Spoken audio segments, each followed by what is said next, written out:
The opinions and views expressed in the following program are those of the speakers and the host, and do not necessarily reflect those of Yoakley Scott Corporation and your sports network.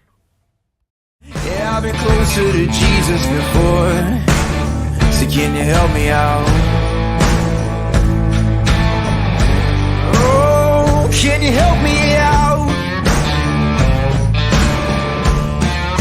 Am I on my own? Am I on my own? But can you help me out? Am I on my own? Am I on my own? Or can you help me out? Can you help me out? I've been scared to look in my soul.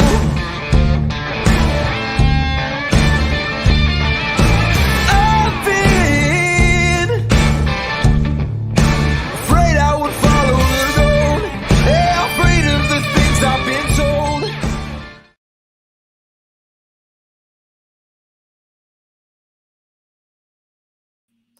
Hello, everybody. Welcome inside a Monday episode of Running Point on ysnlive.com, brought to you by Greenwood Chevrolet in Austintown. Anthony Hartwig with you as we start a new week in this month of July, and we have a lot to talk about today. We're going to start with a recap of Class B baseball, go into Little League softball and baseball that's gone on over the weekend as well, and have a lot of fun with that. I want to remind everybody that this episode and every episode that we have on Running Point is brought to you by our good friends over at Greenwood Chevrolet in Austintown. They go the extra mile for you so you don't have to. And we thank them for their constant support and sponsorship of this show since day one. Let's go into Class B baseball. Had a busy weekend. We have 16U playoffs. We have 18U playoffs starting. There were some play-in games that had to happen to see who was going to get into 18U. Very exciting weekend, and we will go all the way back to Friday to see what happened on Friday the 7th. 5 games played over on Friday night. The last time we talked, obviously, we were getting ready for playoffs, and on Friday we started things off with Nightline taking on Prospects. A lot of offense in this one, but Nightline was able to get the win 12-10, the final score here. And as you can see, like I said, a lot of offense, but the biggest inning really was that fifth where Nightline scored 6 in the fifth. Prospects answered with 3. And then in the sixth, 5 in the sixth for the Nightline and 2 in the sixth for Prospects. So that's a combined 16 runs in 2 innings by both these teams. And that added up to a really big offensive output. But then look at that. After all that offense, 7th inning was shut down for both teams as the Nightline crew gets the win 12-10. Big offensive day for Nightline, and they were helped by 3 RBIs apiece from both Logan Kajovic and Nate Freeland. They both had 3 RBIs. Kajovic didn't get a hit, but he had a run scored and 3 ribbies. 2 hits on the day for Freeland. He went 2 for 4 with a run scored. They also had 3 RBIs from Andrew McRoberts, 2 for 3 day for him. 1 run scored, 1 walk. So a good day for McRoberts, 2 RBIs for Andrew Brown. Both Lakeview kids doing a really good job for Nightline. He went 2 for 3 with 2 RBIs and a walk drawn. We got to go over the Prospects offense because they had a lot of it too. As we had a lot of RBIs. Look at that, really spread out. No one with more than 1. They had RBIs from Olindo Pizzone, Gino Lazzari, Jake Carfangia.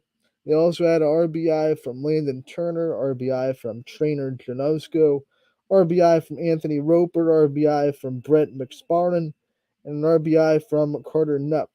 You look at some multiple hit days. Gino Lazzari, he was perfect at the plate. No surprise there. 3 for 3 with a walk and a run scored. Multiple hits from Olindo Pizzone. He went 2 for 4.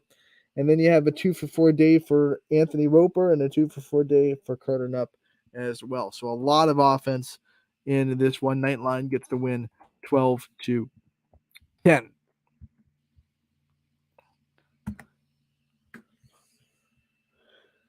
Whiting gets the win 5-4, a 1-run victory for Whiting over Creekside Fitness. A lot more pitching in this one, 5-4, but um, when you look at that, all the runs scored in the seventh, 5 runs and 4 runs, 5 runs on 6 hits, no errors for Whiting, 4 runs, 7 hits, no errors for Creekside. Let's look at the offensive output, and it was 2 RBIs on the day for Nate Thomas that was the difference, 2 for 3 for him, 2 runs scored. Also had an RBI from Chase Michael Tree, and also an RBI from Don Bumbus on the day. Pitching for Whiting and getting the win was Craig Nathan. He went 6 innings, gave up 2 earned runs on 6 hits, and struck out 9, walked 0. That's an excellent strikeout to walk ratio. He did an excellent job pitching. And then let's look at Creekside's offense. 2 RBIs on the day from Jake Patterson. He went 1 for 3 with those 2 RBIs, a walk drawn and a run scored. And then an RBI from Hank Schaefer, who went 1 for 4 on the day. So Whiting gets the win on Friday night, 5-4 over Creekside. Next game on the slate was a 1-0 pitchers duel. I'm sorry, that was actually a forfeit. 7-0 Avalanche. Eagleware packed it in for the season. So that's a 7-0 forfeit for the Avalanche. Whiting comes back, gets a tie for Dura Edge. And then the Astro Falcons beat the Avalanche 11-1. Final score here in a run rule fashion. So this is the one we'll look at with the box score. And for the Astro Falcons, a big day. 4 RBIs for Ben Slanker. He went 1 for 3 with a walk and a run scored as well. He also had the home run on the day. So 1 for 3 with a home run and 4 RBIs. It's hard to hit a home run at Bob Seam Park. We don't see a lot of them, but Ben Slanker definitely has the power to do it. A pair of RBIs from Jaden Ritchell. He went 2 for 3 with that run scored. Also 2 RBIs from Jake Lute, who went 2 for 4 with a run scored. And then an RBI from Evan Holinski, who went 1 for 3 with a run scored. Ritchell also pitched the Falcons to victory. He went 3 innings, gave up 1 earned run on 1 hit, struck out a pair.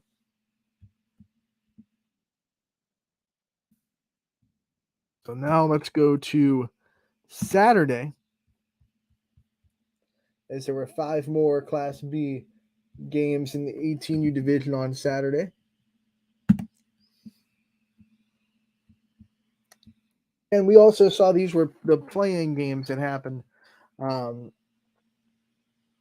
for the seeds. There's so much.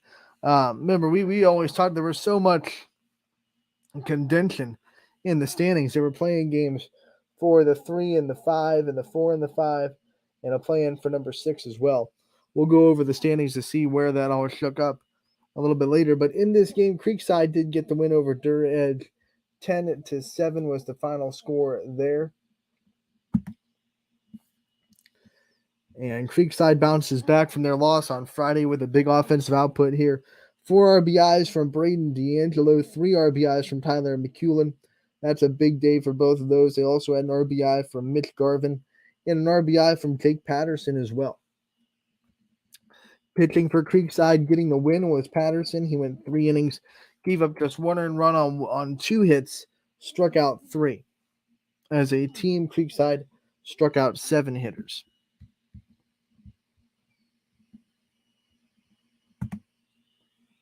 Let's look at the Athletics beating Ballistic Baseball 5-3 on Scene 1, the big stage down there at Bob Seam Park. And you can see the offensive output that Athletics had. 4 RBIs from 4 different people. Braden Papely, Zach Pleska, Alex Nicholson, and Steven Tamachi all had RBIs on the day. And 3 out of those 4 had multiple hits, as Papely, Pleska, and Tamachi both had 2 hits, 2 for 4, 2 for 3, and 2 for 2. A perfect day at the plate for Tamachi. And those were the 4 RBIs that Athletics were able to get. Pitching them to a victory was Riley McElwain. He went 6 innings, gave up just 3 earned runs, 10 hits, but he was able to work out of a lot of traffic, struck out 6 hitters on the day. So Creekside Athletics gets the win. Excuse me. Next up at the plate, we had Nightline beating the Astro Falcons in the regular season finale for both those. That's a big win for Nightline, giving them some momentum into the playoffs. They were down 2-1 after one, but they had a 4 spot in the fourth, and then were able to hang on as Astro Falcons scored 1 in the fifth, 1 in the sixth. You look at Nightline's offense, and the 2 RBI day from Andrew Brown on a 1-for-3 outing. They also had an RBI from Santino Cambodi and an RBI from Ty Eberhardt to round out their offense. And pitching in the victory was Nate Freeland. He went 1 2/3, gave up 2 earned runs, 1 strikeout. And Jake Dowie did the bulk of the work, 3 1/3 innings pitched for him. Gave up just 2 earned runs on 3 hits. He struck out 3. As a team, Nightline struck out 8 Astro Falcons. And once again, the teams that have had success this year, the very few teams that have had success this year against the Astro Falcons, the overwhelming trend in those games are they avoid strikeouts from the Falcons pitching. And you can see that over there as K1 Basketball didn't pitch bad, 6 innings pitched, just giving up 3 earned runs on 6 hits. But he only struck out 3. And the teams that have, like I said, the teams that have had success, either close games or the 3 wins that the teams have gotten against Astro Falcons this year, they've all been teams that have been able to avoid the strikeout and put balls in play. And teams are really showing the importance of doing that against the Astro Falcons. A playing game between the Athletics and Ballistic for that 6th seed, and it was a 14-12 win for the Athletics, putting them into the playoffs as the number 6 team. And you can see there 14 runs on 14 hits, 12 runs on 8 hits for Ballistic. But how about that? After 1 inning, Athletics was down 7-2. Ballistic had a 7-run first, but Athletics never stopped coming. 3 runs in the second, 3 runs in the fourth, 5 runs in the fifth, 1 run in the seventh, and it was all enough to outlast Ballistic Baseball 14-12. A lot of offense to go over in this game. As you see, 4 RBIs on the day from Pipely. He had the good day earlier in the day, and he continues his good day at the plate. 3 for 3, a perfect day. 2 runs scored. They had 2 RBI from Alex Nicholson, 2 RBIs from Jeff Brenner, and then a pair of RBIs as well from Jack Leipheimer. He went 2 for 3 with 4 runs scored. We go over Ballistic's offense, who had a lot of it. They have 2 RBIs apiece from TJ Border and Brady Harmon. They also had an RBI from Colin Crawford and an RBI from Brock White as well as Tyler Cunningham. But Athletics gets the win. They punch their ticket as the 6th seed, and they move on. Let's go into Sunday now. That did it for the Saturday games. Sunday was when the playoffs started. As you can see, there were still some playing games. They needed a 3 seed. They needed a 4 versus 5. They still had some playing games to take care of. Nightline wins the first one over Athletics. 13-4 was the final score here. Nightline had a really good Saturday, beating the Astro Falcons. They took the momentum right into Sunday, beat the Athletics in this 3 versus 6 matchup.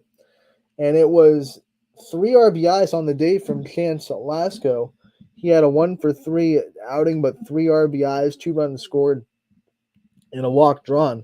Also 3 RBIs from Ty Eberhardt. He went 2 for 3 with the walk and the 3 ribbies. And then they had a pair of RBIs from Logan Kayevac and Santino Cambodi. 3 for 4 for Cambodi. What a good day for him. And then a 1 for 5 day for Andrew McRoberts, but that ribby in the stack column as well. We go down to the pitching, and it was Jack Knight who got the win. 3 innings pitched. Gave up no earned runs on 4 hits, struck out a pair. Nightline as a pitching staff struck out 4. 13-4. Nightline gets the win in this 3 versus 6 matchup. Then we had the 4 versus 5 play-in. And as we can see, the winners of this game went on to the series. And punching their ticket into a series was Avalanche, who got the 9-8 win over Creekside. A lot of offense in this one. It started in the third. 3 runs for Creekside, 2 runs for Avalanche.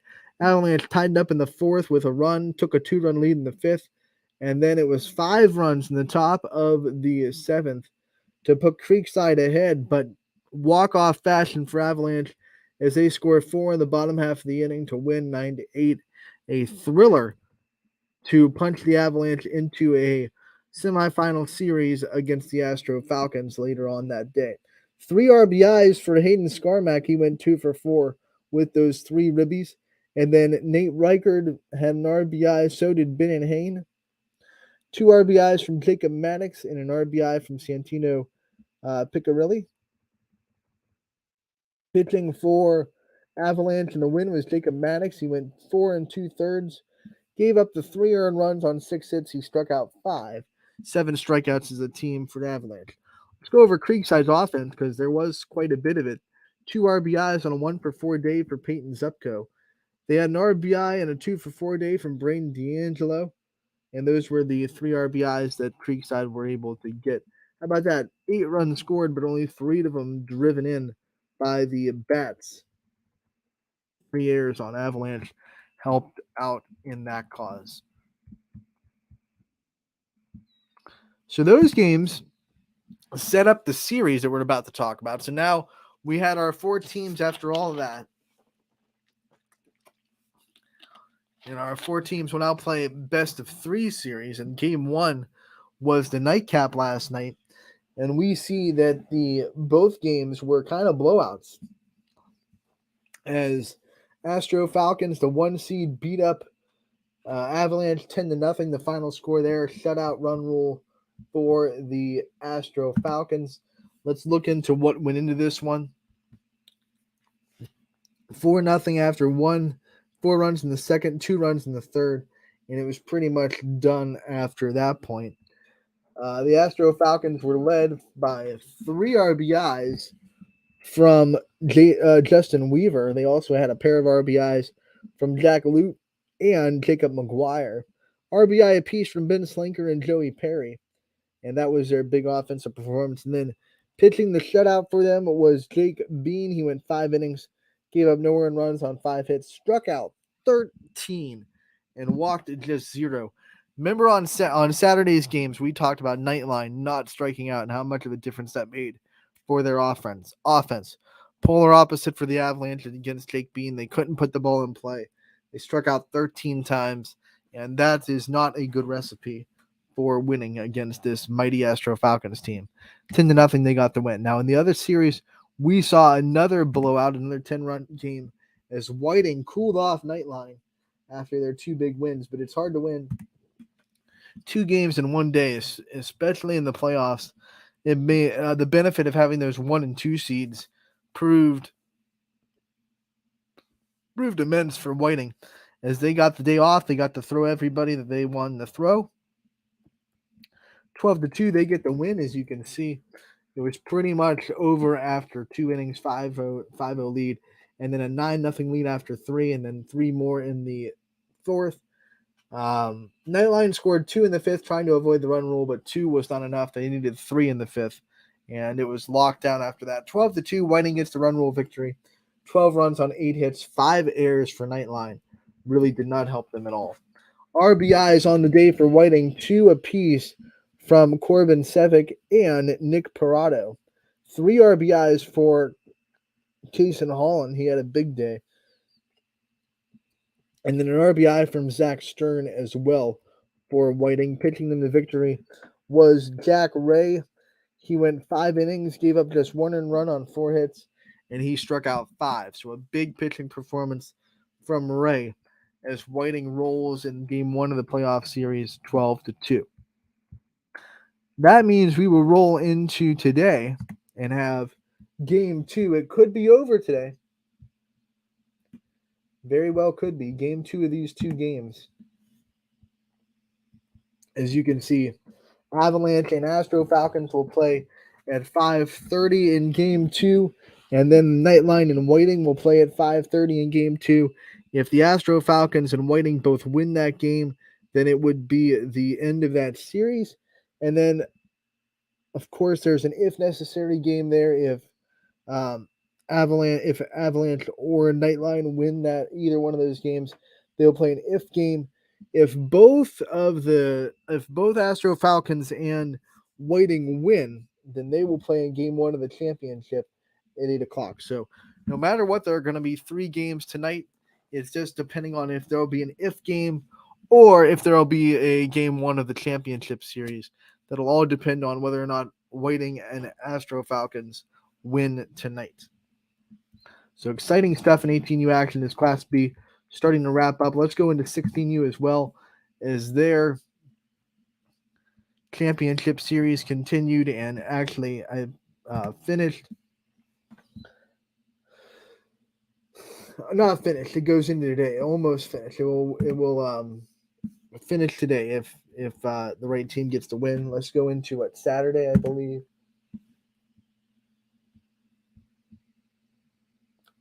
So Saturday is when we decided this.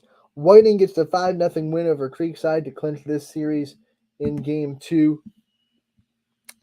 And the 5-0 win came with 3 runs in the 4th, 2 runs in the 5th for Whiting, and it was 5 runs on 6 hits, no runs on 5 hits, 1 error for Creekside. A pretty clean game. Hits were even, 6-5, but obviously, as you can see from the score, Whiting was able to drive runs in with people on base. Creekside could not get that timely hit.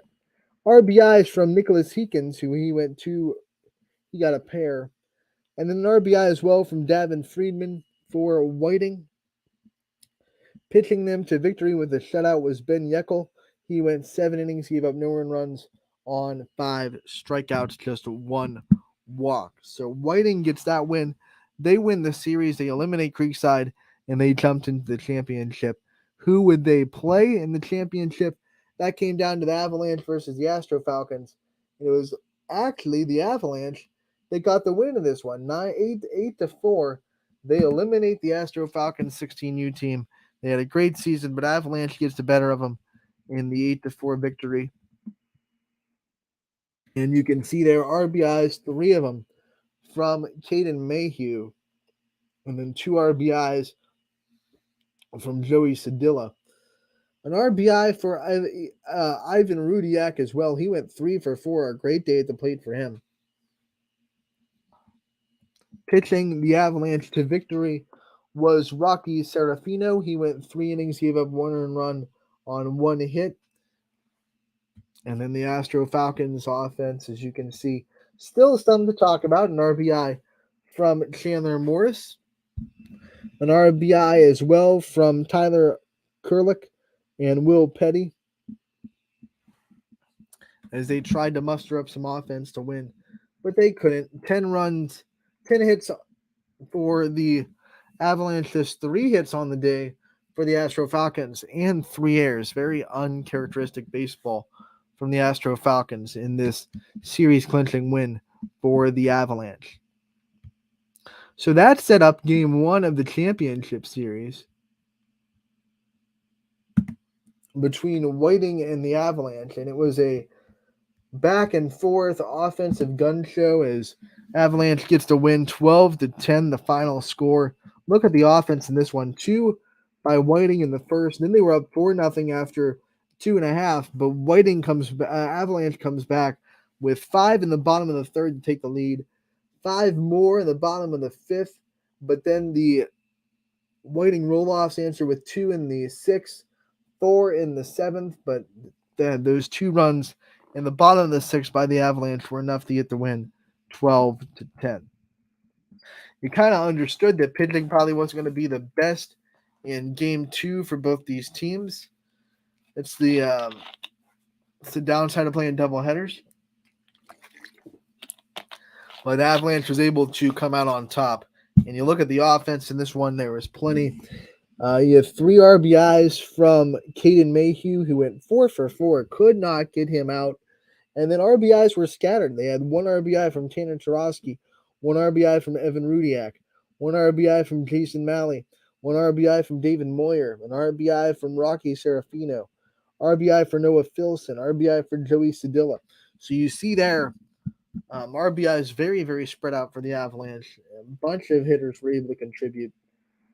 And then they also had to use 4 arms, but getting the win was Noah Savino, who went 5 innings, gave up 5 runs on 4 hits. As a team, Avalanche struck out 4. Whiting's offense, just as much to talk about as Avalanche, as they had 3 RBIs from Derek Friedman, an RBI from Tyler Hawk, and an RBI from Chase Michael Tree. And then an RBI from Joey Campoli as well. He went 1 for 3 on the day with the walk. Whiting had to use 4 arms just like Avalanche did, so a lot of pitches thrown. A total of 133 for Whiting, a total of 137 pitches thrown for the Avalanche. When teams are hitting, you're going to use a lot of arms. That's just the way it goes. Sunday was game 2 of the championship series, and it was Whiting that got the win this time to tie it up at a game apiece. 10-9. More offense.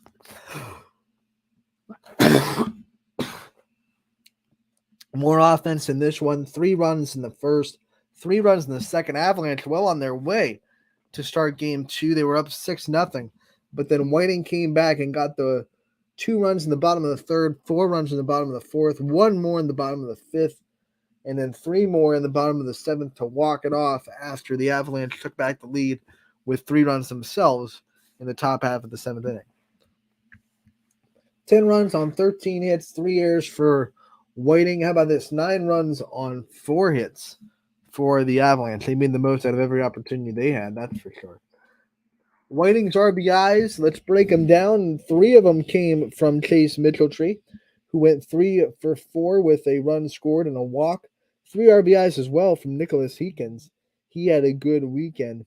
2 for 4 day for him, a walk and a run scored. And then they had 2 RBIs from Joey Pugh and 1 RBI apiece from Trayton Ross and Davin Friedman.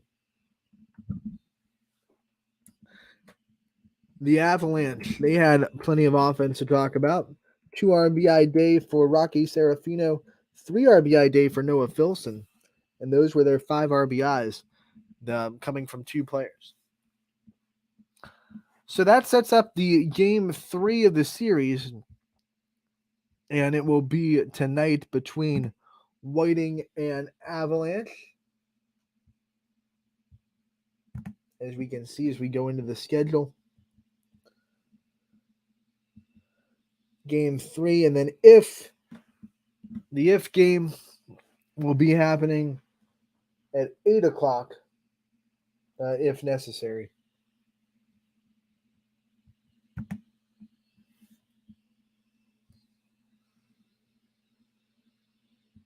I think that's going to happen because they're tied at 1. So I think it's a 3 out of 5. So I think that was put in there earlier in case this was a 2-0 game, 2-0 series today. So no matter what, we're going to play 2 tonight, I think, if I'm understanding correctly.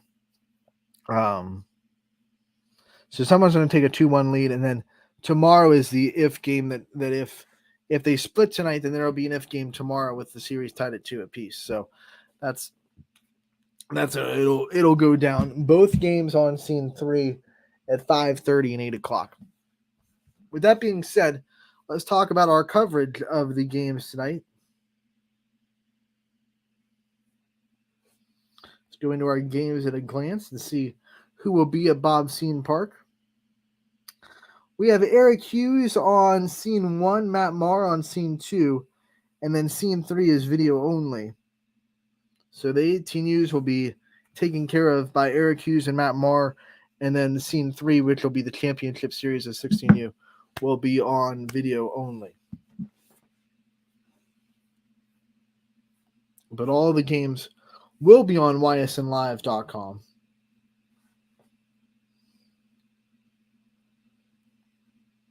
just in time, by the way, as we're wrapping up Class B. Don't forget that this is not the end of Bobsey Park, as the NABF World Series is coming in a hurry as we wrap up the playoffs in Class B baseball. So coverage will still continue from Bobsey Park throughout the rest of the month of July. But that tonight could be the end of 16U, and it could also be the end of 18U if the games work out the way that obviously teams would want them to. That'll do it for our Class B recap. We're going to take a break and have more Running Point when we come back on ysnlive.com, brought to you as always by our good friends over at Greenwood Chevrolet in Austintown.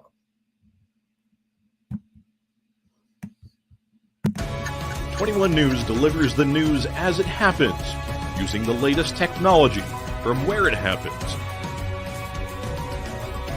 Live here outside the Mahoney County. On air, online, Wednesday afternoon weather update. Very dangerous. and on the 21 News social media platforms. I'm on the road right now. 21 News, the Valley's only locally owned source for trusted news since 1953.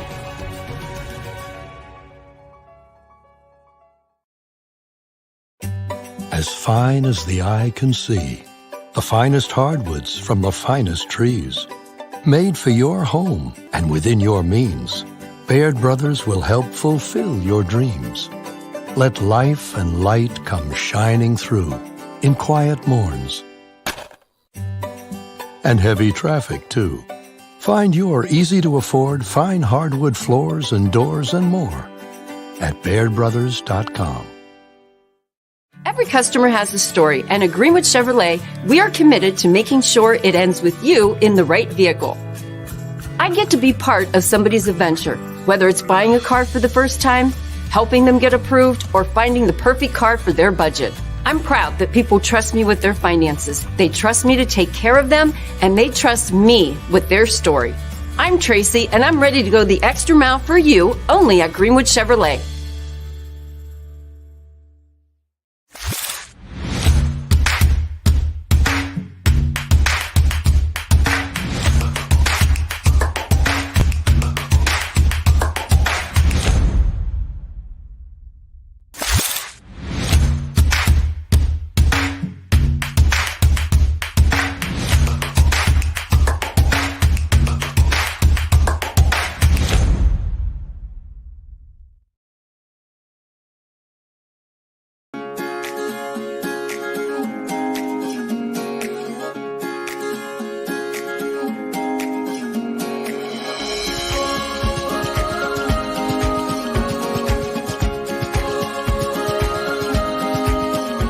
Locally owned and operated, Sheely's relaxed shopping experience means browsing and lounging is always encouraged. Find Flex Deal and more at Sheely's Furniture and Appliance, because the best things in life happen at home. How lucky are we to have not one, but two 18-hole Donald Ross Championship golf courses right here in our backyards. Mill Creek Golf Course was selected by Golf Week as one of America's 30 best municipal courses, continuing to challenge golfers of all levels and featuring golf instruction by PGA professionals, a state-of-the-art practice range, a PGA of America recognized pro shop, kids programs, and a relaxing grill room for a memorable golf experience. For more information or to schedule a tee time, visit millcreekmetroparks.org. Fall is in the air. The kids are back to school, crowds are cheering for the home team, and Myers Family Insurance is prepped for another crazy Medicare season. Every year there's changes, some big, some small, so it's important to have a conversation to make sure your plan is going to meet your expectations for the coming year. Give our team a call today to schedule your annual review. For all your Medicare needs, call Myers Family Insurance or visit us on the web. Check us out online at MyersFamilyINS.com. Going from mindful to mindful sometimes requires a helping, healing hand. Insight Clinical Counseling and Wellness offers a continuum of mental health and wellness care. At Insight, we're changing the way you receive counseling and wellness services with experienced licensed clinicians and expertly trained wellness staff. With 4 locations in Mahoning and Columbiana County, along with telehealth services, Insight offers clients quick access to care when they need it. Transform your mental health and wellness at Insight Clinical Counseling and Wellness. Welcome back to Running Point on ysnlive.com, brought to you as always by our good friends over at Greenwood Chevrolet in Austintown. They go the extra mile for you so you don't have to. And we thank them for their constant support and sponsorship of this show since the beginning, since day one, through all the twists and turns that Running Point has gone through. Greenwood Chevrolet has never lost their belief in us as a show, and we thank them for always being the presenting sponsor of Running Point. I can't think of enough because there would be no Running Point without Greenwood Chevrolet and all the other wonderful sponsors that we have on YSN, a lot of whom you just heard from, and that could be you. If you want to advertise on YSN, there's no better time to get in touch with us. Fall sports is right around the corner. We reach 60 plus schools, 60 plus communities. We're in a bunch of different counties. Ashtabula, we're in Stark County with Louisville. We're in Pepper Pike with Orange. That's how far we kind of reach. Obviously, all of our local schools as well. We dip into PA with Mohawk. So there is just no better place to advertise your business or organization than YSN. If you want to advertise with us, head over to ysnlive.com/advertise. And that is where you can find the page where you can have all the packages that we offer. Fill out the sheet there, and we would love to work with you, partnership with you in the coming months as we get ready for fall sports. We had to have a little game day pivot. We had some technical difficulties with one of the guests that we were going to bring on today, so we had to do a last minute pivot, and we are going to pivot into the vault, back into the vault, our series that is going to get us through the month of July as we continue to relive some of the great player profiles and athletes that we were able to cover in the last sports season. We stick into the fall as we pivot into the volleyball season with a player profile by Girard's lefty outside hitter in Bree Littell. Enjoy this interview from the fall sports season. Anthony Harwig here with a Girard volleyball player profile, fresh off the Indians' big win over Crestview yesterday. Bree Littell. Bree, thank you so much for taking the time to join us today. Thank you for having me. And like I said, I mean, we talked about it. You got the post-game interview. This was a big matchup on Saturday over Crestview. We're going to start with it. What's the kind of emotions after now that there's a day to take it in? We're still all very excited, and we just got our bracket today for tournaments, so we kind of know like everything that's going on there, and it's just really exciting for us. Tournament time. You guys are the 1 seed. You've put in the work to get there, and you know there's a lot of good teams in this district. What's it mean to you to know that other coaches in this district voted you guys as number 1? I think it's awesome because our team's like a family. I think we're different from a lot of schools, and we all have been playing together for so long, and we're so close with Coach Phil. It just makes it so much more fun, and we just love it. Playing together for so long, but next year, I know I don't want to go too far in the future here, but next year you're going to lose a pretty good senior class, and you're going to be the one that has to step up and be a senior leader. What kind of things go to your mind when you try to even think about that time? Honestly, I think I just have to know to be a leader, and honestly, I really look up to Lauren, so I want to be just like her and lead the team and just do my best and get us to where we are now next year. This season, how much have you been taking in watching these seniors lead and watching players like Lauren do what seniors have to do so you would be ready next year when you take that leadership role? I know that it's going to be up to me, and I'm going to be like a big part of it. So I just really want to act like they do, and they're all so caring for us, and they do so much for us. So I want to be just like them and really just make it fun. Not to say that you don't lead pretty well right now, even before your senior season. Definitely one of the statistical leaders of this team, but also, the times that we've been able to see you guys play, emotional leader of the team, energetic leader of the team. How much responsibility do you take to keep this team up and going in energy throughout a volleyball match? I take a lot of it. I think me and Bailey are probably like the most like energetic, I think, because we play club together, so we just kind of like get really excited, and I just think it's really fun, and I just get so into the game, especially when we have big ones. So So Coach Walters was telling me that back in your freshman season, you were the first ever Girard player to have 57 attempts and without an error, and you are such an efficient hitter. What do you think goes into your ability to stay efficient and stay away from the errors? On Saturday, you only had 2 of them against Crestview with 23 kills. What kind of things do you do to try to always keep the ball in play? I think it's just like the amount of experience I have and for how long I've been playing. It's just makes it a lot easier for me to be consistent because of all the time I've put into this sport. And I thank all my coaches for that because without them, I definitely would not be where I'm at now. Yeah, I mean, people only come to Girard, they just see you play. They don't understand the time that gets put in. So I want to give you a chance to just go into time that you put in on this into the sport outside of just the games at Girard and what you kind of do to really make yourself the player that you are.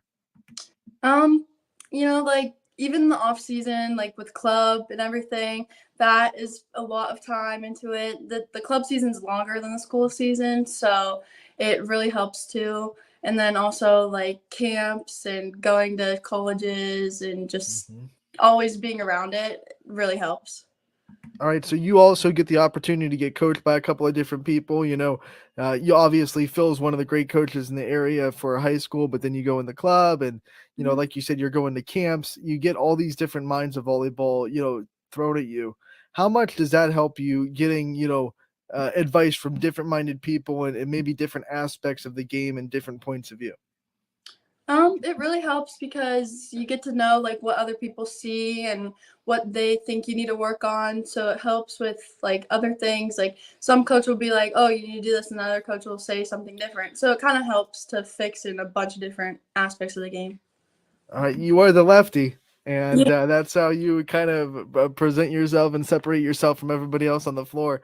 Does that give you any kind of advantage, especially when you're on the right side, being able to stay away from those pins with the left-handed swing? I think it does. I really like playing outside too. Like I played right side for club, but a lot of college coaches really like the lefty outside, so it's kind of an advantage in that aspect. But yeah, I definitely think it helps. I just think it's cool to be unique from like most of the other hitters. And man, you got an aggressive serve too, and this is what we want to talk about. What about your serve, and how have you developed that? And what's kind of your serve routine? What do you go back there, and what's the routine on the service line? So I'll go back to the line and I'll like drop the ball twice, and then I'll go like close to the floor 4 times. That's my Twice, 4 times. twice, So 4 it's got to be it, right? Yep. When you kind of look back on your volleyball career, what made you fall in love with this sport, and what age do you think that you really did dedicate yourself to this sport of volleyball? So I started when I was 10 in the summer. I went to a camp at Mill Creek Park, and the coach for YSU now was the one that was coaching it. She used to coach for Hiram, and she was running the camp. So that's when I first started. It was a beach like little thing, and that's when I really fell in love with it because that coach was like telling my mom, she was like, "Oh, she's a natural, get her into club, like tell her to play." So I was like, okay, like maybe this is my sport. And you started when you were 10. You just came off of a youth camp at Girard working that. How much importance do you put in pouring into the youth of this sport, since you know that you were like that when you were 10 years old, and it took someone telling you how much of a natural talent you were to get you involved in the sport? Yeah, I really want the girls to play. Like it's the most fun sport, I think, in my opinion, like in the world. So I really want them to love it, and I want them to see us and want to succeed like we have. I'm going to give you a chance to brag on the sport you love. What do you think is it about volleyball that makes it just unique and more fun than any other sport out there?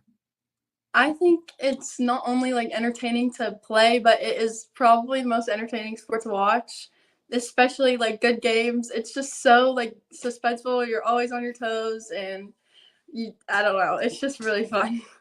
With your athleticism, I'm sure other coaches in the Girard school system have tried to get you to be on their teams. Um, have you ever thought about doing other sports?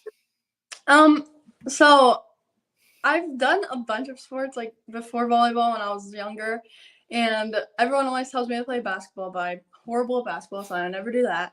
and sometimes like track, sometimes an option, but I don't have time. Volleyball just takes up my whole life, so I'm just gonna stick with that. So, volleyball does take up your whole life. What about off the court? What are some ways that you try to get yourself away from volleyball to give yourself a little bit of a break here and there when you can afford to? Honestly, probably just it's mostly schoolwork, hanging out with my team, but even if we're not playing, with my friends, with my family. It's just kind of a relaxing time, taking naps whenever I can. And since you put so much work into volleyball, how have you kind of avoided that trap that some people fall into where, they either gas out or, they kind of put their identity into the sport and they realize they hinge on their success is their self-value. So how have you kind of separated yourself from that? Yeah, that's definitely happened to me before. Sometimes I just think that, oh my gosh, this is too much, but I know that it's going to take me places. And if you need a break, then go ahead, have a day. But I just have to keep pushing and like get my goals. You get a ton of support. Your family is probably one of the most active on our social media accounts, commenting on every Gerard article that we put up. What does it mean to have so much support in your corner, especially like you said that you put so much work into the sport? It's awesome to have them. They're always supporting me no matter what. And my mom and my dad are my biggest fans. They're always at my games screaming whenever I get a point or whenever we win. It's crazy. And there's always some family members there. So it's really nice to have people close to you watching. Are you a part of a big family or is it more of a small knit family? And what do you think makes your family different than some others? Our family's pretty big, both sides. My mom has like 9 aunts, so it's definitely a big family. I think we're different because of just how close we are and how much time like we spent together and everything. And I don't know, we have like a bunch of inside jokes, so it's kind of. What are some of your favorite family traditions that you guys have? We always go on vacation. My dad's side of the family, we always go to Virginia Beach, or now we go to the lake sometimes during the summer for a weekend, and that's always really fun. So I enjoy doing that. What's your favorite vacation spot you've ever been to? Probably Clearwater, Florida. Okay. I go there like every year. It's so fun. All right, where's one place that you would love to go that you haven't been able to yet? I definitely want to go to New York City. That's definitely on my bucket list. I just want to go shopping for a day, just there, and just see the city. All right, we drop you in New York. What's like the first place you're going? Like, have you already mapped it out in your head for when you eventually get to go there? Honestly, I really want to see like the 9/11 memorial. That's like really interesting to me. So that's like another big reason I want to go is just to see all that and like I think it would be cool to see all that. What about places you'd like to live? Like if you could live anywhere, whether it be in the country or even out of the country, where's one of your like dream destinations to find yourself? Florida's definitely a big option. I really want to live there because like I want to go into architecture. So it's a good state to do that in, and definitely like either that or like a big city. Those are my options that I really like.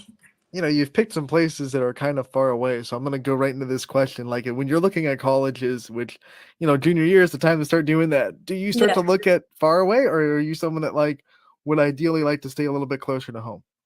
So I've been kind of doing both. Like, I'm looking at some in Florida. There's some in like PA and stuff. So it's kind of like close and far. It's just whoever like, I guess, wants me.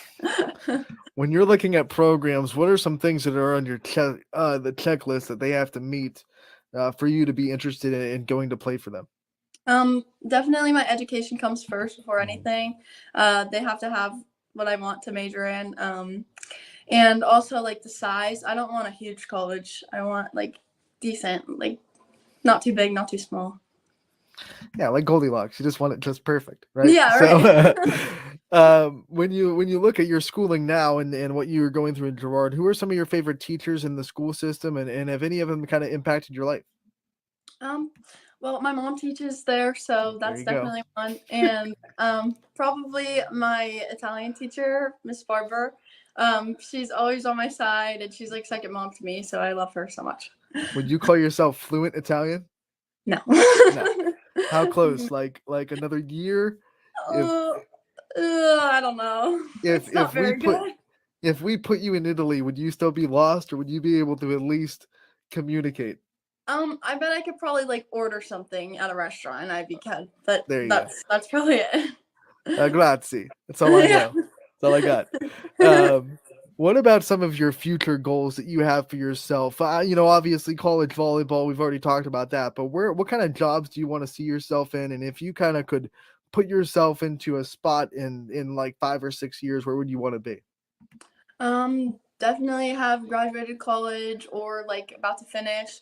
I want to be able to one day start my own business in like either interior design or architecture and be able to work in that.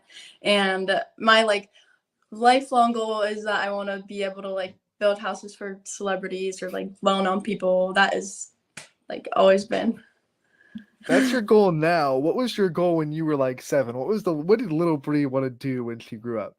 Well, when we had our preschool graduation, I still remember this. They asked us before, like, what we wanted to be when we grew up, and during it, the teacher was like, "Brie Littell, she wants to be a rock star when she grows up." So I guess that was my goal.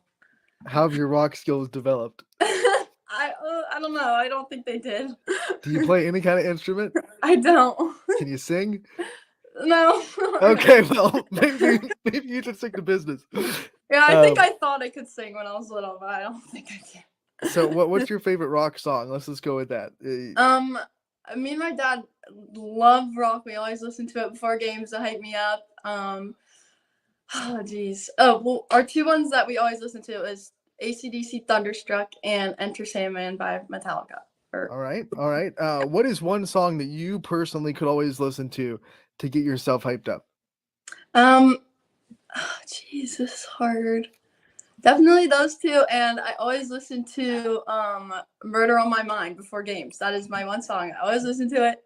I don't know why. it just gets me like in the game mood. I don't know. You do get a lot of kills, so yeah. I guess it fits. It works. What about like a karaoke song? If we took you to karaoke night, what song would you have to pick? Oh geez, probably a song by like Taylor Swift or something. All right, last question. What is one song on your playlist that maybe is a little bit embarrassing that it is on the playlist, but you're still gonna jam out to it? I used to be a big fan of Fifth Harmony. I don't know if you know them. They're like a girl band, but I have all their songs. Yeah, Camila Cabello came out of that, right? Yeah. Okay, see, I know the times. Yep.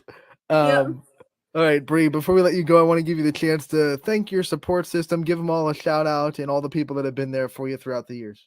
Thank you to all my friends and family who always come to my games and support me, and my team, my coach, especially Coach Phil, for making me the player that I am. And I love all you guys, and thank you for always being there for me. All right, Bree, thank you so much for taking the time to join us today. We appreciate it. We wish you the best of luck in your last regular season game next week, and obviously your tournament run, and we can't wait to talk to you again real soon. Thank you so much.